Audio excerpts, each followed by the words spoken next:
La enésima potencia de Diógenes, de Fran González. Delante de nosotros una montaña de basura inconcebible, indescriptible. Llega hasta casi el techo del piso, situado a 2,75 metros aproximadamente. La pared de inmundicia alcanza los 2 metros y no hay huecos, no hay pasillos, no hay fisuras. Es una masa compacta que está justo en nuestras narices. ¿Esto qué coño significa?, pienso mientras observo el espectáculo. 10 minutos antes de esta imagen, estábamos en el parque de Bombers de Llevant, haciendo una práctica de escarcelación, las técnicas que se utilizan para cortar los coches en los accidentes de tráfico y extraer a las víctimas con el menor daño posible. Suena la alarma, auxili persona, calle Cartagena, esquina Aragón, Eixample barcelonés. 3 minutos escasos de trayecto. Ya en la finca los vecinos nos dicen que hace varios días que no ven a la señora María, que ella salía diario con su carrito, que recoge mucha basura, que hace muchos años que lo hace. Suficiente información para saber que es un típico caso de Diógenes. O no tan típico. Veremos. De las posibles entradas al piso, la más fácil es por el balcón adyacente. Casi se comunican, así que con un simple paso lateral tenemos fácil acceso. Así lo hacemos. Entramos Marta, Roger y el que relata. La vivienda desde la que accedemos es espectacular, con una decoración impecable donde no se había escatimado en nada. Lo digo para poneros en situación. Cruzamos por el balcón y ya en la parte de fuera del mismo da pistas de lo que nos podemos llegar a encontrar. Está todo harto desordenado. Las plantas muertas, plásticos en el suelo, suciedad por doquier, etcétera, etcétera. Abrimos las puertas y es entonces cuando nos encontramos con La Cosa. La Cosa no es la novela de Stephen King. Es la montaña de mierda más grande y más extraña que había visto jamás. No era el primer Diógenes en mi carrera bomberil, pero aquello era algo muy diferente. Alucinando. El hedor era tan nauseabundo e intenso que la experiencia ya te dice que aquí tienes que ponerte un equipo de aire sí o sí. Por eso pedimos uno para cada una. Nos equipamos y para adentro. La función primordial de un bombero en cualquier servicio de este tipo es ir directamente a la puerta para abrir y que entre todo el equipo restante, sobre todo el enfermero, que será quien atenderá directamente a la persona. Así que no quedaba otra que subirse a aquella montaña de basura e ir hacia la puerta. Una vez arriba de la misma, la visión era dantesca. Todo lo que se veía, absolutamente todo, era La Cosa. La basura cubría toda la superficie de la vivienda. Quiere decir que ni siquiera había un resquicio de suelo. El suelo era la montaña que medía 2 metros. Solo podíamos ir a gatas ya que no había más espacio. Y con la cabeza agachada porque si la levantabas te dabas con el techo. Literalmente. Es difícil imaginarlo si nunca has visto algo similar. Lo estaba viviendo y no me lo creía. Y si no fuera bombero quizás jamás vería algo así en mi vida. Pero en este trabajo se ven y se viven muchas situaciones fuera de lo común. Muy fuera. En los límites de la realidad. Así que los tres, ya arriba, con nuestros equipos de aire, a gatas y alucinando, empezamos el camino hasta la puerta. ¡Señora María! ¡Señora María! Vamos gritando a ver si obtenemos respuesta. Ninguna. Avanzamos y vamos viendo los marcos superiores de las puertas de lo que eran la cocina, el baño, una habitación. Todas llenas hasta la bandera de basura. Seguimos. Voy observando que hay varios cubos, tipo fregona, pero no le doy más importancia hasta que oigo a Roger decir: ¡Dios! ¡Cuidado con los cubos! ¡Cuidado con los cubos! Había metido un pie en uno, y al sacarlo y mirar dentro, observo que estaban llenos de excrementos humanos. Todos los cubos estaban llenos de heces. Claro, el baño estaba como todo, tapiado por La Cosa, así que no existía un váter como tal. El baño de la señora María eran esos cubos. Allí hacía sus necesidades. Impresionante. No me voy a recrear en la cantidad de insectos que pude observar durante la inspección del piso, pero allí había más arañas, cucarachas, moscas y larvas que en cualquier documental del ínclito David Attenborough. Un ecosistema propio. Exageradísimo.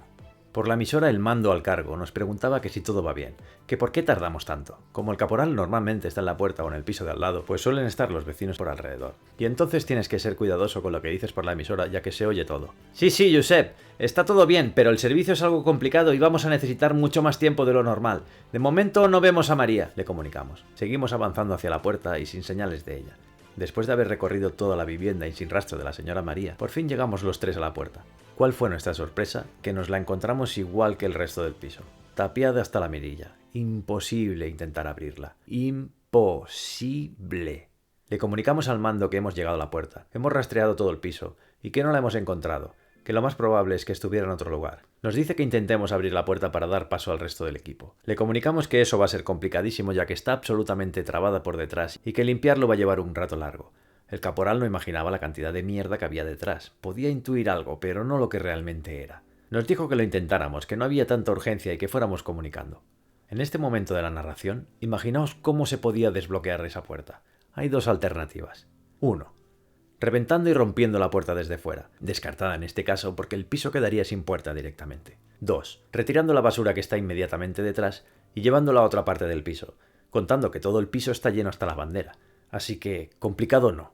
Lo siguiente. Hacemos una cadena los tres y empezamos a sacar cosas de detrás de la puerta. Y digo cosas porque, dada la situación, tienes que ir retirándolas una a una. No es arena que puedas ir sacando a paladas, principalmente porque estás de rodillas y allí hay desde discos, bolsas de basura, pañales, cajas de galletas, botellas de cualquier tipo, altavoces, ropa, etcétera, etcétera. Esto es todo lo que una persona lleva recogiendo al azar en los contenedores desde hace plus minus 15 años.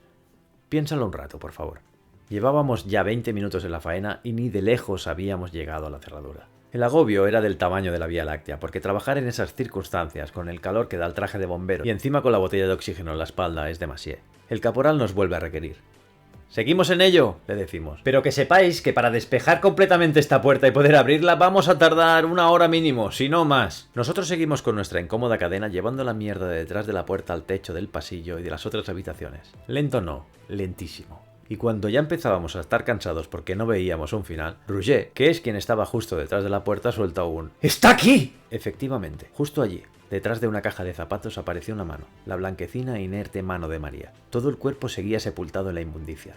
Así que continuamos retirando todo a la que pudimos al ritmo más rápido que nos permitía la situación. Cuando ya retiramos la suficiente basura como para llegar a su cabeza y su torso, el tren inferior seguía sepultado, vimos que estaba muerta. No había duda. Pero nosotros, como bomberos, no podemos certificar la muerte de una persona. Eso lo tiene que hacer el sanitario, que certifica con un electrocardiograma que la persona ha fallecido, y posteriormente ya vendrán los servicios judiciales y forenses. Así que le comunicamos al caporal que el enfermero tiene que entrar, pero no va a poder ser por la puerta. No way. Tiene que llegar por donde hemos entrado nosotros y traer el monitor. Cuando digo que no había duda, es porque ya el estado del cuerpo estaba en descomposición y era incompatible con la vida. Pero os aseguro que en los años que llevo de bombero, en muchas ocasiones hubiera aseverado que ciertas personas estaban muertas. En la primera inspección, cuando entras solo al piso y tienes que ir a abrir la puerta. Y luego resulta que no. El aguante del cuerpo humano es algo que escapa a la razón. Así que el sanitario entra con el equipo. Flipa y flipa. Y él, cuando ocurrieron los hechos, ya llevaba más de 25 años en el rengle. Llega donde nosotros, le conectamos los parches de la máquina como podemos, nada fácil dada la postura y por el semienterramiento de María, y da el obvio resultado de muerte. Después de valorar la situación, el estado del piso y los demás condicionantes, el mando activa servicios sociales y los demás servicios necesarios para este tipo de casos. Nosotros no podemos quedarnos a extraer las toneladas de basura que se han acumulado allí durante varios lustros. Llegado a este punto, es probable que hayas empezado a lucubrar cómo murió la señora María o cómo pudo devenir esa situación tan lamentable.